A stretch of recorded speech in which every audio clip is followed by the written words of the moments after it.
Hi, this is Mr. West, and these are the solutions for the Algebra 5.4 to 5.6 practice quiz. So the first problem here is solve each compound inequality, then graph the solution set on a number line. Use the provided line to make your own number line. So when it says, anytime it says solve a compound inequality, the word solve means get the variable by itself. So in this case, we have two different inequalities. We're going to solve them separately. The one on the left, to get m, the variable, by itself, we're actually going to move this number away from it, and that's how we get it by itself. So we're going to add 3 both sides. We're left with m is less than 9. So that's going to be part of our answer, our solution. And this and is really critical. We'll talk about that here soon. But over here, again, get m by itself. So we've got to get rid of this plus 2 by subtracting 2. We're left with m greater than 4 minus 2 is 2.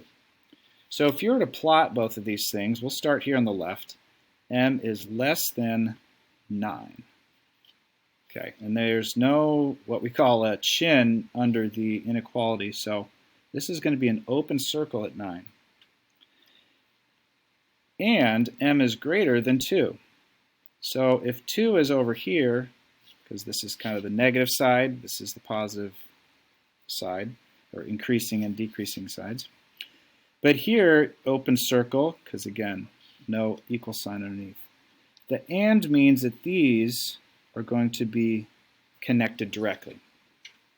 And there's your solution. It's a combination of solving for m in these cases and drawing the graph. Number 2. Same thing here, you're going to have an extra step at the end, and also you can see it's one big inequality, not two separate ones like up here. But really you're not treating it much differently. You do want to get t by itself. First thing we do is we will add 6. Negative 4 plus 6 is a positive 2. Now we still don't have t by itself, so we need to keep doing the correct operations until that happens. So we're going to divide by 2, and we are left with 2 divided by 2 is 1, less than t, less than 7. So if we are graphing things up, which we need to, try to sneak it in here, but this is the number 1, this little tick mark, and that's going to be an open circle. And over here would be 7, open circle. Anytime you have basically these 3 terms where they're kind of one combined situation, that is an and situation, just like this one, and just like this one, these 2 points will be connected. Number 3. So this is an or situation. You'll see how that is different at the end. But we're going to do the same thing as number 1 and solve separately. Solve for x in both cases. So you can see I'm working these side by side. This case I'm going to subtract 2. I'll be left with 3x less than or equal to 9. On this side, cancel the 8s. We have 5x greater than 30. On the left, we're going to divide by 3 to get that x by itself. I'm left with x less than or equal to 3. Divide by 5. X greater than 30 divided by 5 is 6. And take note that the inequality symbols are different. So one will be a solid, one will be an open dot. This one here, x less than or equal to 3. So I'm going to put 3 right here. It has the line underneath, so this time we'll have our solid dot, and less than is to the left, so we're going to go arrow to the left. Over here, x greater than 6. So in this case, this will be an open dot, and greater than is to the right, so arrow to the right. Right here, a kite can be flown in wind speeds no less than 7 miles per hour and no more than 16 miles per hour. Write an inequality for the wind speeds at which the kite can fly. So no less. It cannot be less than 7 or the kite falls to the ground. So take note, it's no less than or not less than, meaning greater than. So wind speed of the kite, wind speed of kite, is what x represents. X has to be greater than or equal to 7. On the other side of things, it can't be more than 16 or the kite just gets thrown about. So we have to be less than or equal to 16. And that's all that's required here, writing an inequality for which the kite can fly. These next type, we've got 3, solve the inequality. So I'll do the first one, I'll explain the first one and I'll go fairly quick through the other 2. For each problem, you are going to have 2 cases. First case, rewrite it without the absolute value brackets, okay, as is. The other case, you're going to write like this. So very similar, but put parentheses around the absolute value side instead of absolute value, and put a negative out front. So up here, you're going to solve each one. So we're going to add 4 both sides. So x is less than 13. Over here, you've got this negative. We want to pass that off to the right. So let's divide both sides by a -1, because now we can cancel that here. So if I rewrite that, I get x minus 4, and we get -9 on the right, 9 divided by -1.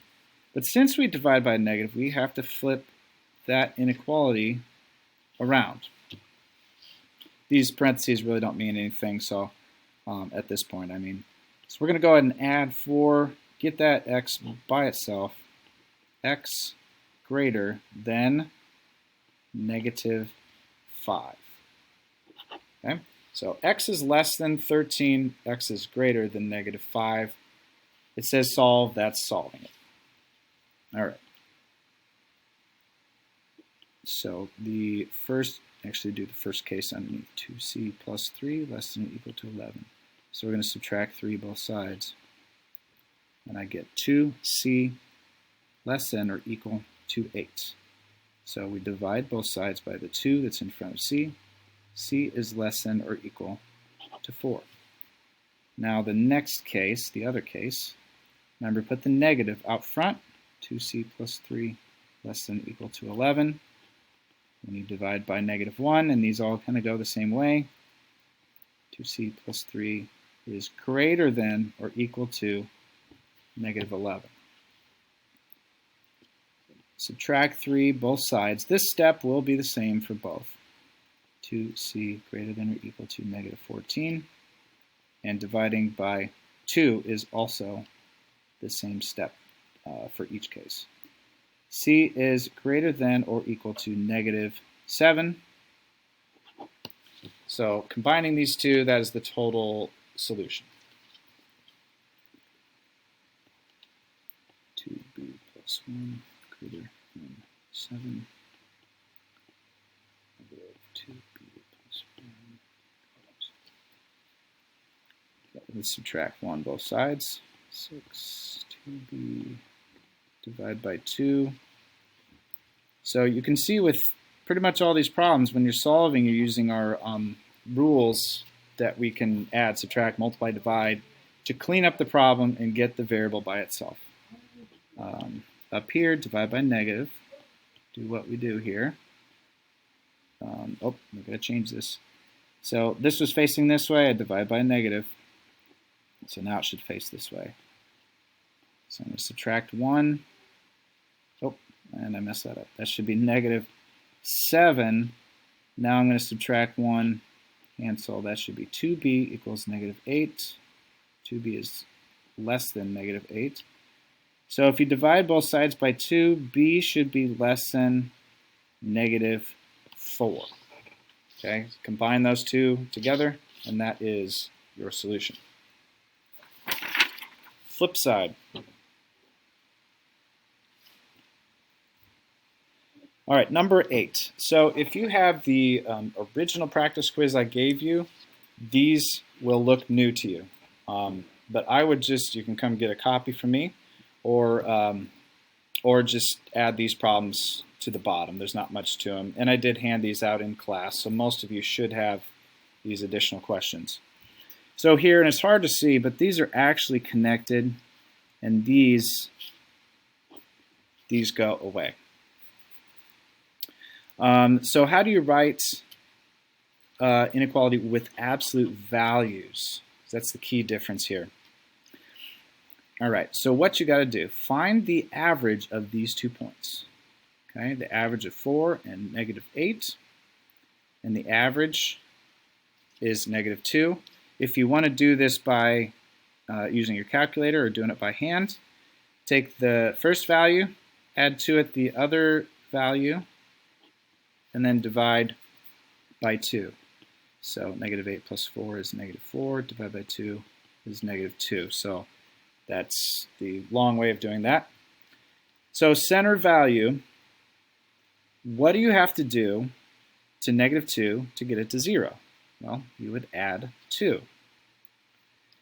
So this is going to be a key number. Now, take that 2 you just added, add it to the top number, and you get 6. That's also going to be a key number. So when you write this up, it's going to be absolute value. It's going to be x plus 2 is less than 6. And that's our answer. And you know it's less than because that is the AND situation where they are connected together on the graph.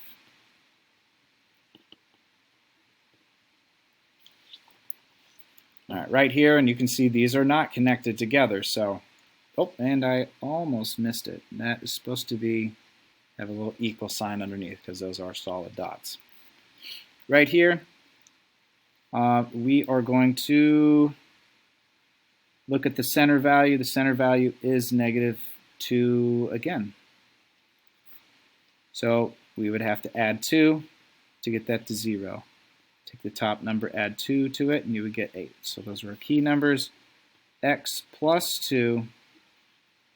Now, greater than, because it's an OR situation, because they're going opposite. And then you're going to put 8 right in there. Okay. So that's your graph.